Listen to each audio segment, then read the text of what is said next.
How has Baker Mayfield looked in training camp and those joint practices so far? Hey, Dave, first of all, good to see you. Make sure you're stretching those hamstrings. There seems to be a problem with that in Northeast Ohio these days. Baker's look great. Obviously, we haven't had a chance to see him in any real game action to this point, but, he looked good I thought looked real good, actually, in the joint practices with the Giants last week.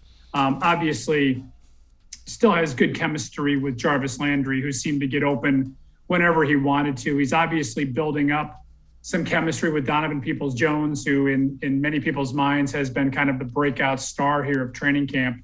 What I've really noticed about Baker, though, Dave, and something I've been focusing on for a while now, and I actually did a story about this a couple of weeks ago, is that Baker just has a maturity about him now that I think is a byproduct of experience, some of it having to do with making mistakes along the way early in his NFL career, but he's impressed me across the board. I think you could probably say he's a natural born leader, but he really seems to be the leader of this Browns team right now.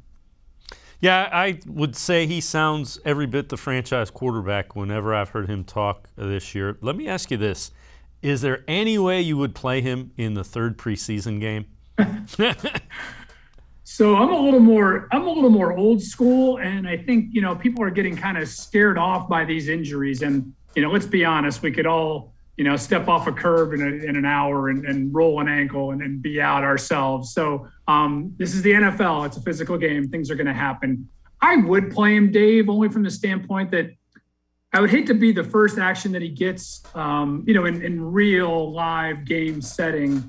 To be that game at Arrowhead Stadium. So I'd like to see him out there at least for a series, maybe two. I pretty much feel that way about the entire team, especially this revamped defense, which we haven't seen on the practice field even for one snap this summer. So listen, I can understand why they want to put starting quarterbacks and star players in bubble wrap.